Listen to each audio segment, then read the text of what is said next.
नमस्कार दोस्तों, आपके अपने यूट्यूब चैनल पे एक बार फिर से सभी का स्वागत, अभिनंदन, प्यार बड़ा सौभाग्य दुनिया की सबसे बड़ी अपडेट देने के लिए आपका भाई एक बार फिर से आपका आ चुका है। सभी को यूपी ट्रिपल एससी मुख्य सेविका भर्ती में जैसा कि जो चयनित अभ्यर्थी वे लोग इंतजार कर रहे हैं डीवी को लेकर, क्योंकि एक रिजल्ट जारी होने के बाद से आप देखेंगे कि नॉर्मलाइजेशन को लेकर जो भी चीज़ें हैं या फिर जो भी अभ्यर्थी के द्वारा बताया जा रहा है कि उनके नंबर कम हुए, अभ्यर्थी बिल्कुल तैयार है कोर्ट जाने के लिए। और उसके बाद जो चयनित अभ्यर्थी है कहीं ना कहीं मानकर चलिए उसके मन में डर है कि फिर से भर्ती कोर्ट में ना चली जाए, और उनके द्वारा इंतजार किया जा रहा है कि डॉक्यूमेंट वेरिफिकेशन को लेकर तो आपको बहुत ही जल्द ही आपकी डीवी को लेकर देखिए यहाँ पर डॉक्यूमेंट वेरिफिकेशन की डेट से ज़्यादा ज़रूरी आपके लिए क्या है कि आपके सारे डॉक्यूमेंट तैयार है और आपका चयन जब हो गया है तो मतलब डीवी के लिए यानी डॉक्यूमेंट वेरिफिकेशन में क्या क्या चीज़ें आपको चाहिए विस्तार से बताएंगे आप सभी को। और जो भी आपके यहाँ पर प्रमाण पत्र, सभी के प्रमाण पत्र, आपकी आवेदन जब आपने फॉर्म फिल किया था उसकी लास्ट तिथि के पहले ही होनी चाहिए। अगर बहुत ज़्यादा पुराना है तो उस स्थिति में आप नया बनवा लेंगे या पर पुराना साथ में रखेंगे और नया भी लेकर जाएंगे। डॉक्यूमेंट वेरिफिकेशन जब आपका होगा तो यहाँ आप दोनों ही दिखाएंगे, वहाँ पर ठीक है, लेकिन और वहाँ पर बहुत ज़्यादा कुछ समस्या नहीं होती है।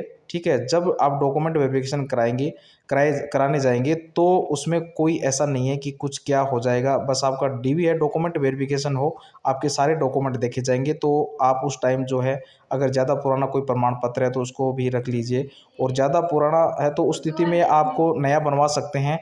तो देखेंगे यहाँ पर क्या क्या चीज़ें आपको बिल्कुल तैयार कर लेनी है।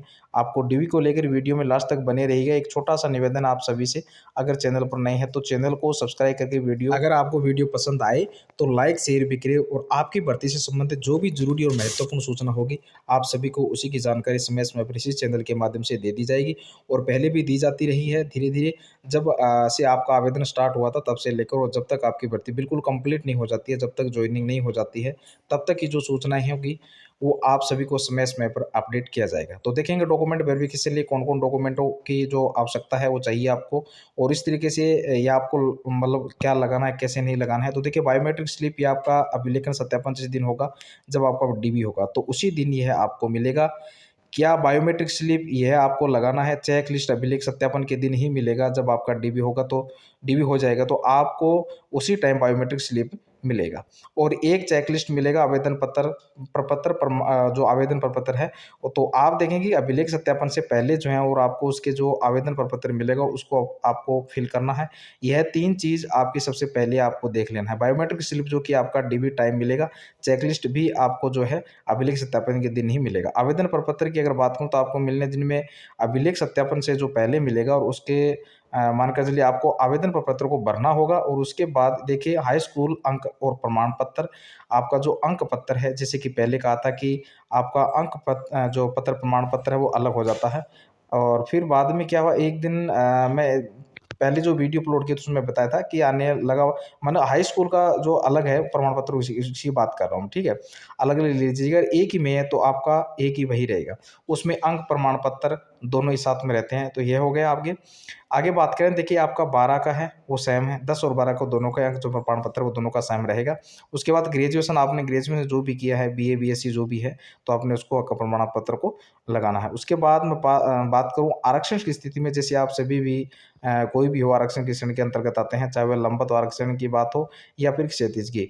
तो देखिए लंबत में जो आ रहे हैं वो क्षैतिज में तो वो क्षैतिज में आ रहे हैं तो उसका अगर ओबीसी में ईडब्ल्यूएस में या फिर एससी एसटी किसी भी कैटेगरी में तो उसका जो आपका आरक्षण प्रमाण पत्र है वह प्रमाण पत्र भी आप लगाएंगे। और उसी के साथ साथ आपका जो है निवास प्रमाण पत्र भी होना चाहिए कि ठीक है, निवास प्रमाण पत्र की उम्मीद करते हैं कि निवास प्रमाण पत्र सबके पास होगा।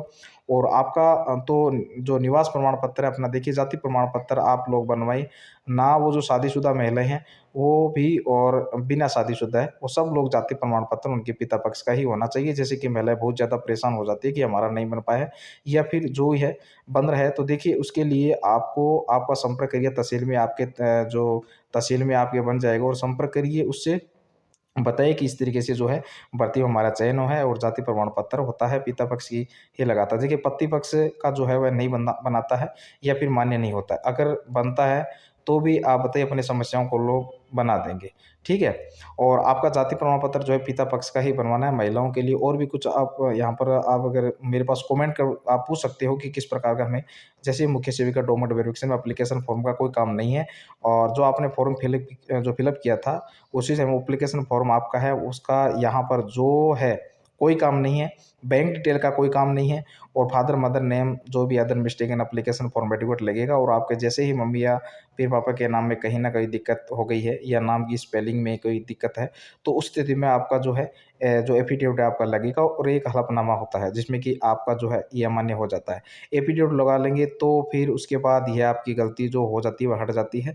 अगर कोई कमी आपकी होती है तो वहीं होगा, फाइनल रिजल्ट में आपका प्रोविजनल लग जाएगा। और जब प्रोविजनल लग जाता है तो फिर देखिए वहाँ पर बहुत दिक्कतें आती है, आपको सभी को पता है। तो डॉक्यूमेंट वेरिफिकेशन करना जिस दिन जाओगे उस दिन क्या कमी है, तो इन सारी चीज़ों से आप बच्चे, जो भी चीज़ें ज़रूरी हैं उनको आप लोग बिल्कुल व्यवस्थित कर लीजिए। और एप्लीकेशन फॉर्म के लिए जानकारी मिल रही है कि एप्लीकेशन फॉर्म का कोई काम नहीं है, बैंक डिटेल का कोई काम नहीं है। अगर फॉर्म है आपके पास एप्लीकेशन फॉर्म वैसे तो आप लोग रख ही लेते हो, लेकिन मुख्य सेविका भर्ती में आवेदन नहीं किया था, तो जो एप्लीकेशन फॉर्म आपको मिला है वो तो प्रिंट आउट आप निकलवा के उसको रख ही लोगे। और इससे संबंधित और कोई भी पुराना जो एम दिया हो, जो भी दिया गया हो, तो उसे आप सही लोग लिख लीजिए करिए कि सभी उसकी ज़रूरत पड़ जाएगी। ठीक है? कहीं भी ज़रूरत पड़ सकती है। और 4 जो पासपोर्ट साइज़ फ़ोटो है वो निकलवा कर आप लोग रख लेना। अगर कोई एड्रेस, मोबाइल नंबर में कोई बदलाव हुआ है तो उस पर भी ध्यान देना है।